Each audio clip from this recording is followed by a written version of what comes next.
Okay, thank you, Joachim. It's really good to see one of the giant museums in Europe on the move under your leadership.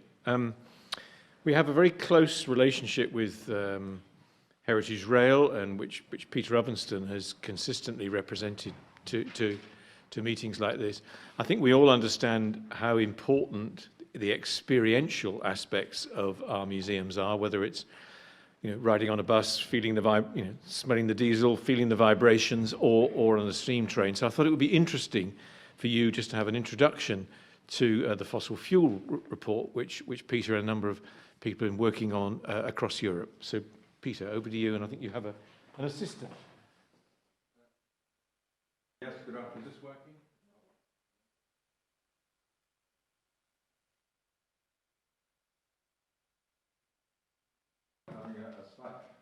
Can you hear me if I don't use a microphone? Oh, recording. Thanks. No. We are. Yes, firstly, an unscripted prelude. I haven't done any, that's not my phone.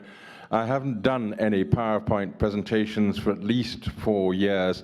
And the last time I did it, I used just a little thing which I clicked at the screen. So I'm afraid I've chickened out from trying to do multitasking of both speaking and clicking.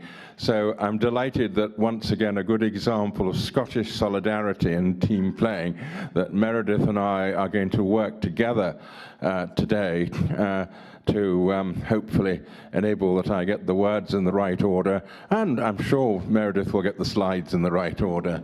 So first and foremost, very pleased to be back at IATM after several years, both meeting old friends again and making new ones. Next slide. In previous years, as Sam has already indicated, I participated primarily representing and wearing a UK hat.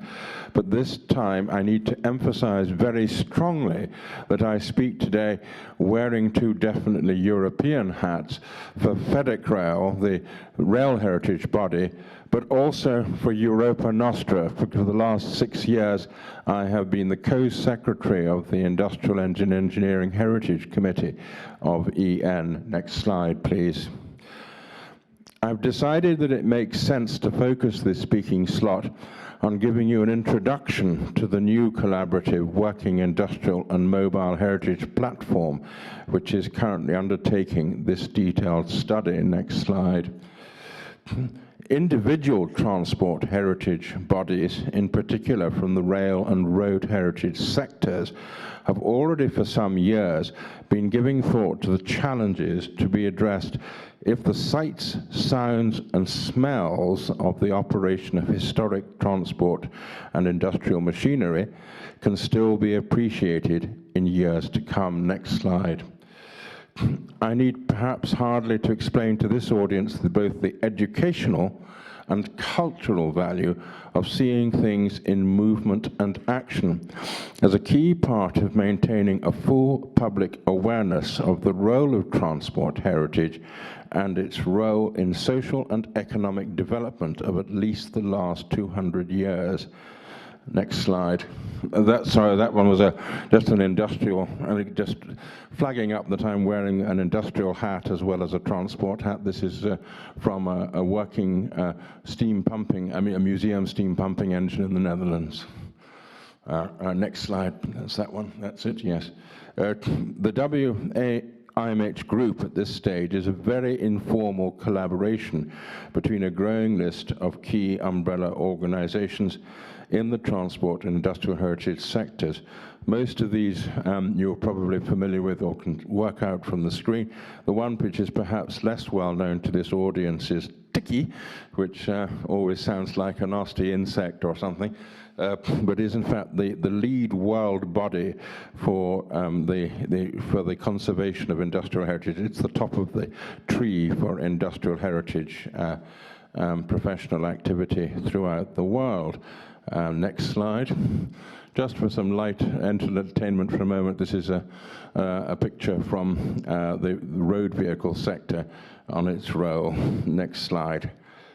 And I've just got to turn over.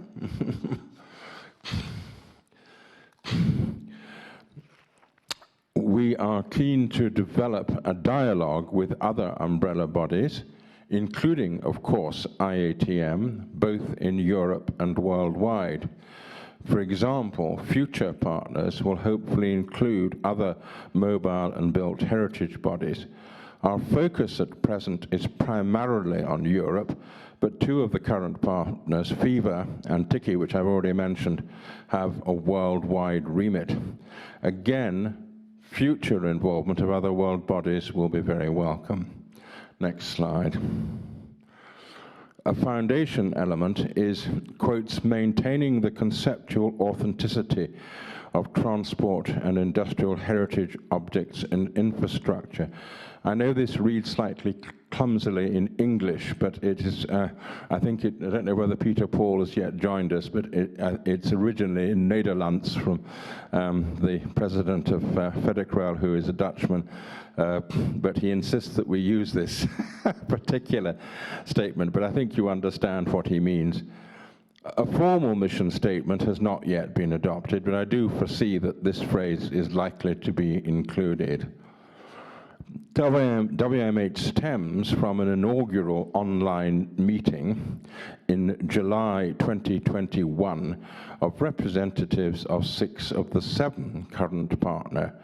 Also, we were joined by the administrator from within Europa Nostra of the very much broader European Heritage Alliance 3.3. This is linked to the Lisbon Treaty provisions for cultural heritage, which is a very much wider heritage sector grouping.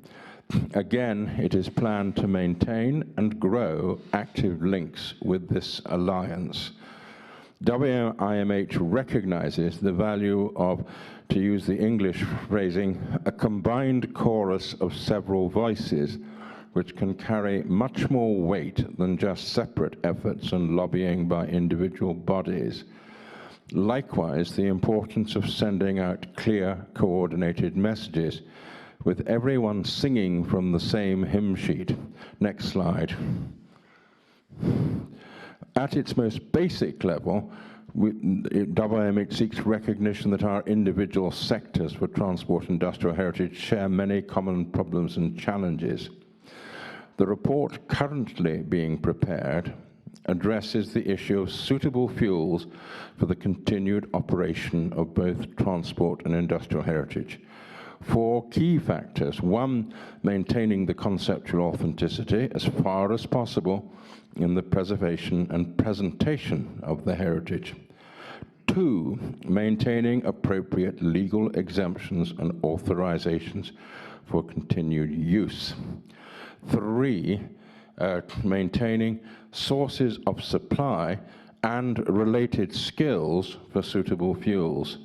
And last but certainly not least, supporting and disseminating research into less polluting alternatives. Next slide.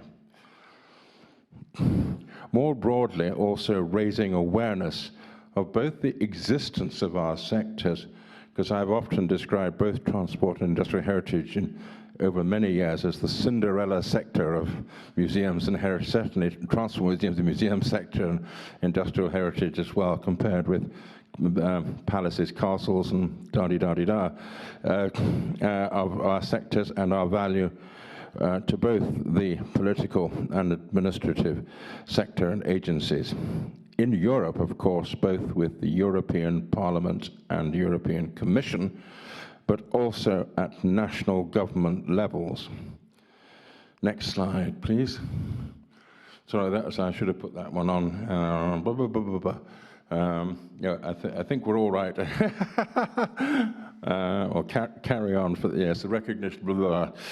Recognition of our sector within the climate change debate and in appropriate bodies and documents. Again, as I'm still an old lawyer. Another development last year was the publication of the European Cultural Heritage Green Paper, which was a collaboration between ICOMOS, which is not ICOM, but another body, the International Council for Monuments and Sites, and Europa Nostra. A valuable document undertaking support from cultural heritage bodies in addressing climate change issues, but no reference in the text to transport or industrial heritage.